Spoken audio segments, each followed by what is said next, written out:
기독교 탈레반주의자라고. A man and a woman. LA 지역의 한 교회에서 담임 목사를 맡아온 강현중 목사. 최근 교단으로부터 파면을 당해 7년 동안 몸담았던 교회를 떠나게 됐습니다. 캐나다의 한 가톨릭 고등학교는 트랜스젠더 정책에 반대한다는 이유로 한 학생에게 정학 처분을 내렸습니다. 창조론은 무엇인가요? 하나님께서 천지를 창조하셨다 그 말씀입니다. Imagine that there's 58 different ways to gender categorize. Choose male, female, or custom, or custom, or custom. 미국의 트랜스젠더 수영 선수 리아 토머스입니다. 성전환 수술은 받지 않았지만 여성으로 인정받았습니다. 성전환 수술도 받지 않은 상태인데요. 스웨덴에서는 엄마 아빠라는 말 대신 부모 1, 부모 2라는 단어를 사용합니다. 7세 아들의 성전환을 반대하는 아버지의 양육권이 박탈됐습니다. 앞으로 핀란드에서는 자신의 법적 성별을 쉽게 변경할 수 있습니다. 이에 따라 18세 이상의 핀란드인은 자기 선언만으로도 법적인 성별을 바꿀 수 있게 됐습니다. 핀란드 정부는 법안 악용을 막기 위해 성별 전환 요청을 연 1회로 제한한다는 방침입니다.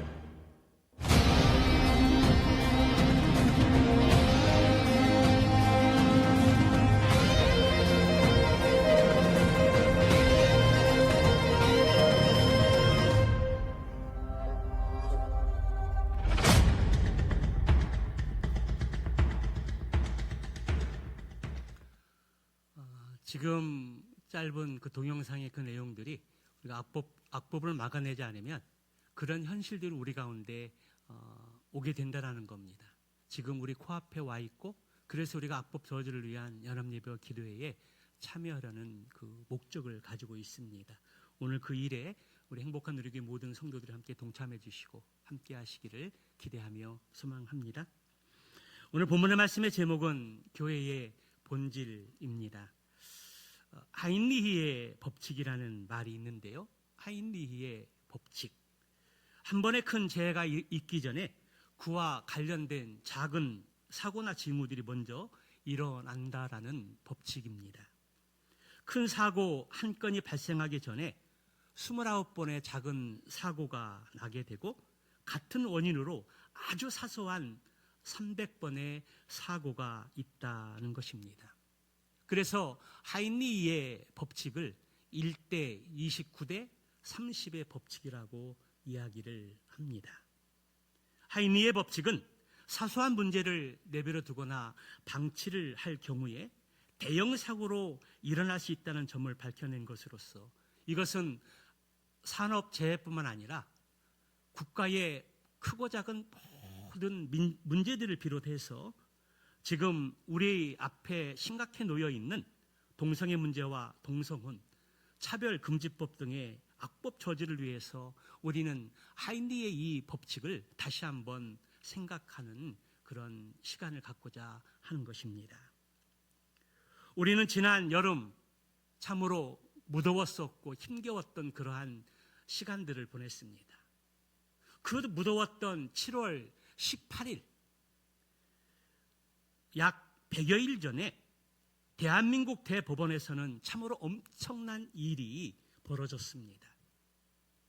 그것은 바로 동성 커플 피부양자 자격을 인정하는 판결이었습니다. 동성 커플 부비양자 자격. 대법원이 이 동성 커플에게만 피부양자 자격을 인정하지 않는 것은 성적 지향을 이유로 본질적으로 같은 집단을 차별하는 행위라는 판단하에 대법원 내의 대법관의 다수 의견에 따라서 동성 커플을 사실상 부부의 동등한 지위로 인정하는 건강보험 혜택을 받게 되는 결정을 내리게 된 것입니다. 이 판결로 인해 대한민국뿐만 아니라 교회, 가정, 이러한 영역들이 참으로 심각한 문제의 상황에 직면하게 되었습니다. 그동안 거룩한 방파제, 올해 6월 1일 서울 광화문 시청에서 열렸는데요. 우리 교회도 약 15명 정도가 함께 한 20명 가까이 참석을 했는데요.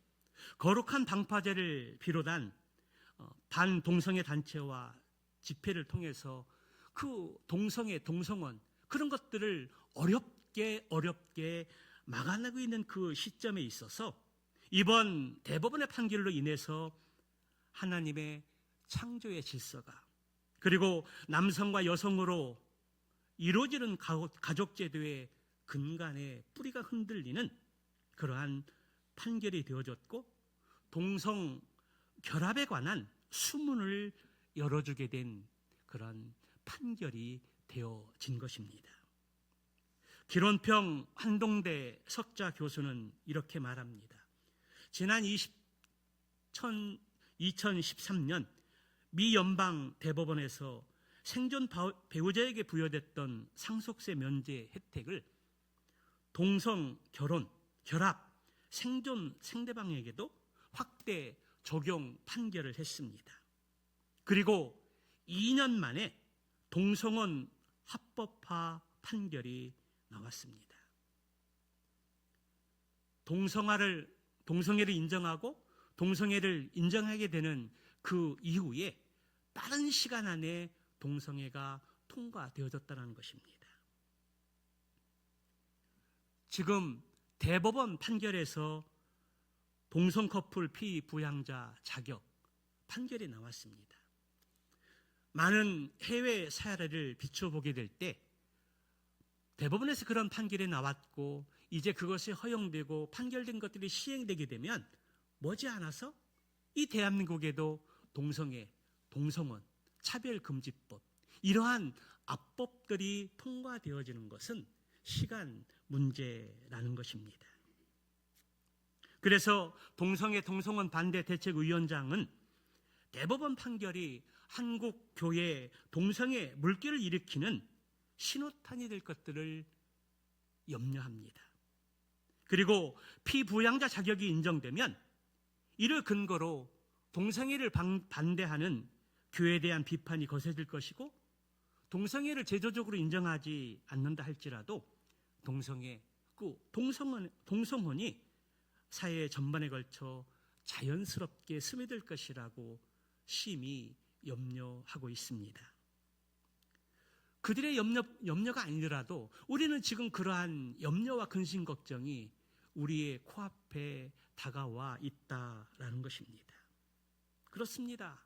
사실 동성 커플 피부양자 자격 인정은 판결은 이제 머지않아 동성애를 인정하는 쪽으로 그리고 동성혼을 인정하고 그것을 열어주는 쪽으로 가는 길목이라는 것입니다. 이러한 결과를 보고도 우리 그리스도인들이 가만히 있다면 앞으로 우리 대한민국과 교회와 교회에 몰아닥칠 악영향들은 참으로 무서울 수밖에 없다는 것입니다. 예를 들면 좀 전에 동영상을 통해서 보게 됐는데요.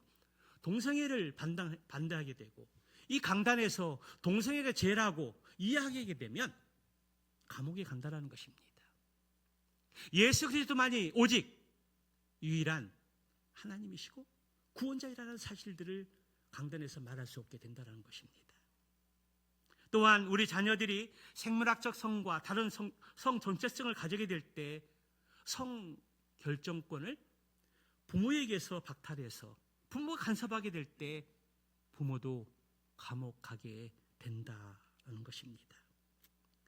해외의 사례처럼 목욕탕이나 사우나 그런 시설 등에서 성전환 수술을 받지 않은 사람과 같은 시설을 사용해야 합니다. 좀 전에도 동영상을 보았지만 남자 수영 선수가 수영대회에 참석해서 462일을 했는데 성전환 수술을 하고 여성대회에 참석하게 되었을 때 1등을 하게 됩니다. 그런 상황에서도 어느 누구 하나 컴플레인을 걸게 되면 차별이라는 것입니다. 이번 프랑스 올림픽에서 개폐식에 보게 되면 최후의 만찬의 그림들이 참으로 놀라울 정도로 동성애를 허용하고 인정하는 그러한 그림이 아니죠. 그러한 퍼포먼스로 개회식을 시작을 했고 또 폐막식에도 동일하게 그러한 퍼포먼스로 동성애 동성은 그러한 퍼포먼스로 개폐식을 프랑스 올림픽에서 자행이 됐습니다. 그리고 많은 경기 중에 한 실례 가운데 여성 권투 경기가 있는데요. 성전환 수술을 한 트랜스젠더와 여성이 맞붙었습니다. 결승에서. 그런데 여성 복서가 46초 만에 기권을 했습니다. 왜 그랬을까요? 경기가 시작되어지고 서로 주먹을 오가는데 두 대를 맞았습니다. 트랜스젠더 복서한테 헬멧이 벗겨졌습니다. 그리고 코뼈가 부러졌습니다. 그래서 기권할 수밖에 없었습니다. 그리고 기권한 이후에 그가 하는 말이, 지금까지 권투 경기를 하면서 이렇게 세게 맞아본 적은 없다. 죽을 것 같아서 기권했다라는 것입니다. 수많은 선수들은 올림픽의 우승을 위해서 수많은 시간과 피땀을 흘리면서 그 꿈을 향하여 달려가는데 한순간에 그 꿈이 무산되어진 것입니다. 동성애니 통과가 되면 가장 피해를 볼 사람들은 여성과 노약자 그리고 어린아이들입니다. 그런 상황이 벌어지면 우리는 아무것도 할 수 없는 상황에 처하게 된다는 것입니다. 지난 7월 6일 집중호우로 말미암아 중국의 퉁팅호 제방이 붕괴되어지는 엄청난 일이 벌어졌습니다. 제방이 무너지기 전에 이미 여러 날들을 통해서 작은 여러 징조들이 주어졌지만 그것을 간과하고 그것을 무시해 버렸습니다. 그리고 7월 6일 집중호우가 쏟아지는 그날 퉁팅호 이 제방이 무너져 버린 것입니다. 제방을 뚫고 지나가는 물길들을 막기 위해서 모래 5만 톤, 트럭 18대 그리고 수많은 자글들을 쏟아부었지만 물줄기를 막기에는 역부족이었습니다. 댐이 터지기 전에 작은 모래주머니 하나로 막을 수 있었었는데 막상 터져버리자 인간의 힘으로는 도저히 막을 수 없는 그런 상황에 직면하게 된 것입니다. 대법원 동성 커플 피부양자 자격 인정, 이 판결로 인해서 대한민국이 큰 위기에 직면했습니다. 대한민국뿐만 아니라 교회도 가정도 큰 위기 상황에 직면해 있습니다. 이 위기 앞에 교회가 한 마음으로 단결해서 대법원 판결로 인해 동성 커플의 건강보험료가 실행되지 않도록 막아내야 합니다. 판결을 했지만 아직 시행되고 있지는 않습니다. 눈치 보고 있는 거죠. 그래서 오늘 우리가 강화문을 중심으로 시청과 서울역과 그리고 더 넓혀서 여의도 일대에서 이 한국교회가 정말 한 마음을 가지고 연합예배와 기도회를 가지면서 하나님의 정의와 공의를 다시 한번 세우고 하나님의 거룩함이 훼손되지 않고 건강한 가정이나 교회가 무너지지 않도록 힘을 모아야 한다라는 것입니다. 특별히 오늘 종교개혁주일 507주년을 맞이하는 뜻깊은 해입니다. 종교개혁자 마틴 루터가 카톨릭 교회의 부패에 맞서서 비텐베르크 성당 문에 95개 조항 그 내용을 붙임으로 시작해서 종교개혁이 시작했습니다. 오직 의인은 믿음으로 말미암아 살리라. 95개 조항의 요구서를 비텐베르크 성당 문 앞에 붙이면서 시작되어졌을 때 유럽의 여러 지역들이 종교개혁의 빛을 내걸고 시작했던 것입니다. 오늘 그 뜻깊은 날에 악법 저지를 위한 한국교회 연합예배와 기도회를 이 여는 날에 우리 교회도 영적 대각성의 심정으로 참여하려고 합니다. 오늘 행해지는 연합예배와 기도회가 역사에 기억되고 하나님의 공의와 정의를 세우는 뜻깊은 날이 되기를 간절한 마음으로 소망합니다. 오늘 본문의 말씀을 보게 되면 예수님께서 입성하신 예루살렘으로 입성하신 그 다음 날에 성전에 들어가셨습니다. 그런데 성전에 들어갔는데 그 성전 바로 앞뜰에 비둘기도 팔고 그리고 제물로 드릴 그런 여러 짐승들을 팔고 돈을 바꿔주는 그러한 일들이 자행되고 있었습니다. 그때 우리 예수님께서 상을 엎으시고 또 비둘기 파는 사람들 내쫓으시면서 그렇게 말씀하십니다. 내 집은 기도하는 집이다.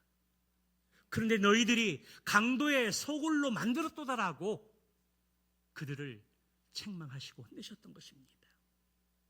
오늘 저는 본문의 말씀을 통해서 교회의 본질이 무엇인가에 대해서 생각해 보았습니다. 여러분, 교회가 무엇입니까? 교회의 본질이 무엇입니까? 많은 교회의 본질이 있지만 저는 세 가지로 말씀드리고 싶습니다. 하나는 예수 그리스도가 교회의 주인이시고 그리고 교회 안에 그러한 신앙의 고백이 분명해야 한다는 것입니다. 주는 그리스도시요 살아계신 하나님의 아들이십니다. 교회의 주인이시고 교회의 주인된 예수 그리스도 앞에 우리의 신앙의 고백이 분명해야 한다는 것입니다. 두 번째는 진리의 말씀인 하나님의 말씀이 선포되어야 합니다.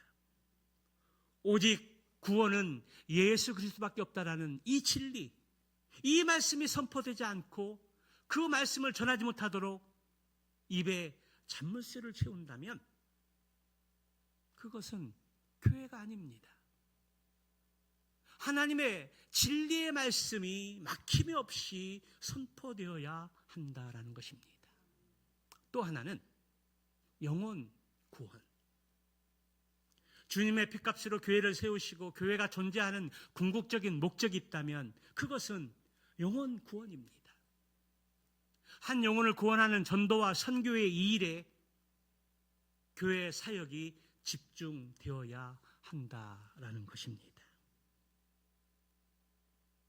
그리고 이 교회 본질을 더 확고히 하기 위해서 기도가 필요하고 하나님의 말씀이 필요하고 예배가 든든히 세워져야 한다는 것입니다.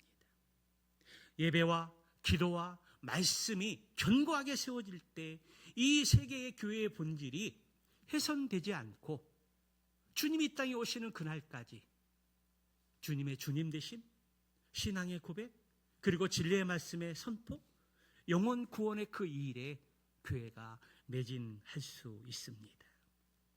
그런데 요즘 동성혼 차별금지법의 그러한 악법으로 인해서 교회의 본질이 훼손되어지는 위급한 상황에 직면해 있습니다. 성전에서 예배를 드리고 기도하며 하나님의 공의와 정의를 실현해야 할 그 교회가 세상과 악법으로부터 위협받고 있다라는 것입니다. 골든타임이라는 표현이 있는데요. 지난 10월 20일 우리 새생명 전도축제에 콜링의 시간들을 가지면서 골든타임의 의미가 무엇이고 골든타임이 얼마나 중요하다는 사실들을 말씀을 드렸는데요. 그것은 자연재해나 응급 상황에서 적절한 조치를 취하지 않으면 하나밖에 없는 그 생명을 보장할 수 없다는 것입니다. 지금 우리가 이 골든타임의 시간을 놓치면 우리의 많은 것들을 잃어버릴지 모릅니다. 헌법에 보장되어 있는 신앙의 자유, 그 자유를 빼앗길지 모릅니다. 오직 예수 그리스도만이 구원이 있다라고 그렇게 주장하지 못하고 그 진리가 훼손될지 모르는 위급한 상황에 직면해 있습니다. 오늘 서울에서 열리는 연합예배와 기도회는 하나님 우리에게 주신 마지막 기회라고 여겨집니다. 많은 사람들은 다른 시각으로 그것을 비판하는 경우도 이야기도 있지만 그렇지 않습니다. 오늘 연합예배와 기도회는 정치 집회가 아닙니다. 태극기 부대가 집회하는 성향과는 전혀 다른 본질의 의미를 가지고 있습니다. 감사하게도 행복한 우리 교회가 이 10월 27일 오늘 연합예배와 기도에 대해서 올리에서 이야기를 할 때 이구동성으로 우리 교회가 참여해야 되지 않겠습니까? 그렇게 적극적으로 동의해주고 지지해 주셔서 오늘 우리 전교인들이 함께 연합예배와 기도회에 참여하려고 합니다. 역사가 오늘 연합예배와 기도회를 기억할 겁니다.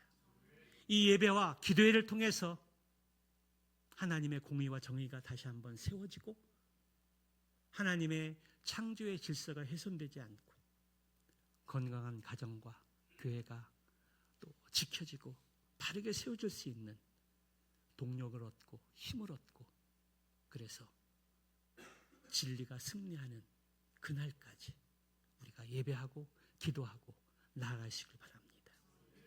하나님은 살아계십니다. 진리는 반드시 승리합니다. 이 마음을 갖고 오늘 연합예배 기도회에 참석하는 여러분들을 축복하며 사랑합니다. 기도하시겠습니다.